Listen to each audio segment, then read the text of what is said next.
Hi everyone. So as you can probably tell, I'm going through a bit of like a book high kick moment, and I've been digging through my bookshelf to look at all the different books that I have, partly because I've just moved, basically gotten reunited with all the stuff that I couldn't get a hold of for the last 6 months from the place where I used to live in Manhattan. And a big part of my excitement of going to get my stuff was getting my books. I feel like my clothes I didn't really miss, my shoes I didn't really miss, but my books I really missed. So now that I'm reunited, I'm feeling all fuzzy and I'm deciding to share some of the books on my bookshelf. The books that I'm sharing now are the books that I've recently bought, and there's actually 4 books. The first one is Bessie Head, A Woman Alone, autobiographical writings. This book I got secondhand from ABE Books. It looks like a lot of my books, that's actually how I get them. I was first introduced to Bessie Head in school. We read Mural when I was in school, and I remember just like really actually enjoying the story. And I think maybe it had to do with the fact that the environment that the book was set in was very relatable to the context that I'm from. Obviously, Karangua, South Africa, dusty streets, township vibes. And I'm Tswana, that's my home language and my cultural group, I guess, that I come from. So I really identified with the fact that the name was Maori and that it was set in a neighboring country. I think it was set in South Africa, that book, or Botswana, I'm not 100% sure. But in any case, Bessie Head, A Woman Alone. I recently had a conversation with a friend who told me that she had bought this book or another book. I can't remember. I think it was the other book that I got. But the blurb of the book reads, I need a quiet backwater and a sense of living as though I'm barely alive on the earth, treading a small, careful pathway through life. Intense personal experiences of South Africa's brutal social system, a sense of stifled creativity, and a distaste for politics made Bessie Head leave for Botswana on an exit permit at the age of 27. There, in her chosen rural haven of Sorol, and despite a severe mental breakdown, she wrote the novels and stories that earned her international recognition as one of Africa's most remarkable and individual writers. A Woman Alone is a collection of autobiographical writings, sketches, and essays which covers the entire span of Bessie Head's creative life up to her death in 1986 at the age of 49. It reveals a woman of great sensitivity and vitality, inspired through her knowledge of suffering in a reverence for ordinary people, and finding some healing for her own anguish in a quiet corner of Africa. Oh, I don't know why that made me sad. It sounds very depressing. But her life story is quite interesting.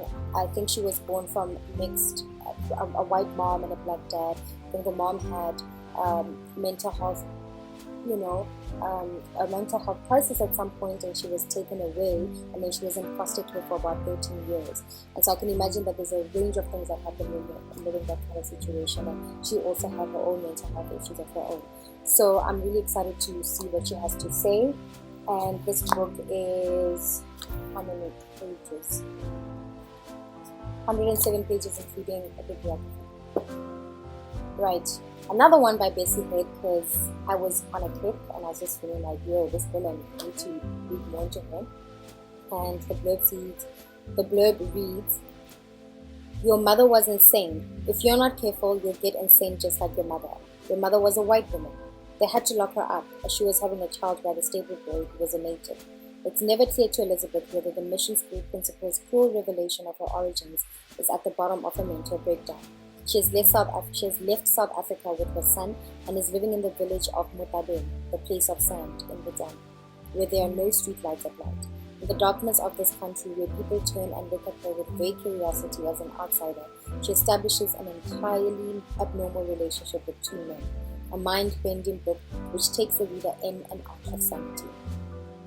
Bessie Head's vision of the separation of the mentally sick and her ability to give mind suffering a kind of picture language convey a positively medieval horror. She brilliantly develops ascending degrees of personal isolation and is very moving when she describes abating pain. Her novels, this is the third, have a way of soaring up from a rock bottom to the stars and are very shaky, intense. So very excited about reading that. It is 207 pages long. Oh, wow. Sounds like she went through a lot. This book I discovered from when Zinzi Mandela passed away. On Twitter, there was a woman who shared a thread of pioneering, amazing Black African women who made a change and a dent in history. And I'd like to share that tweet in the description somewhere, or I'll share it on the screen depending on the permissions I get from the person who wrote the thread, but I imagine she wants to share that information. And Miriam Tlali was on that list as an author. I had never heard her name before, and I was very thankful to the person who tweeted this for sharing this information. So, oh man, and I love the cover. This cover. Oh, beautiful. Soweto Stories by Miriam Tlali. Velani loves Folksy, his Volkswagen, more than the struggle. Aunt Lizzie recalls her days as a Shebeen queen when they used to hide alcohol from the police in coffins. Malutolo sits on a crowded station platform with her niece and bundles of belongings, wondering where to go now that she has left her husband. These are Miriam Tlali's people of Soweto coping with daily life in the city, commuting on segregated trains, avoiding the police. Miriam Tlali is South Africa's most significant Black woman writer. Her stories sing with the sounds of Black South Africa, with the languages of Bantu, Lesotho, and Afrikaans, as she shows the insidious way that the apartheid undermines every aspect of daily life. And it was published under Footsteps in the Box, Stories and Dialogue from Soweto, when it was initially published. Very interesting. She was born in Didintle in Joburg, and wow, one of her books was even banned in 1980 within 6 weeks of publication. Really interesting. When I do a review of her book, I'll share more details about her as a person. Next, again, another book by Miriam Tlali, because I was just like, if I can get my hands on these books, I'm getting them, because these things are collector's items. And actually, this one has her autograph in it from 1989. She says, "To Tony, with compliments from the author." I don't know if you can see that. Wow, piece of history. This one, Mural at the Metropolitan, I think this is the one that's most popular, and that shot her to, I guess, be known. The blurb or the back reads, banned when it was first published in South Africa, Mural at Metropolitan is one of the most distinctive novels to have come out of South Africa. The tale is set in a bustling furniture and electronics store catering for poor whites and blacks. It describes the daily experiences of the Black accounts typist, Muriel, her relationships with her colleagues, and her feelings about the stream of customers who come into the shop. It is remarkable for its combination of gentle humor and wealth of detail about life on the fringes of white society. Miriam Tlali's first novel gives evidence of a rare and precious talent. And then one of the comments is, it ought to be compulsory reading. It's humorous, witty, and truly written. The injustice and tragedy are no less plain for being unpolemically shown. Amazing. I'm looking forward to reading this. It is 118 long, 190 pages long. Piece of history. I feel like I'm holding a piece of history, and I would like to read more African Black writers as time progresses. Ongoing series, I hope.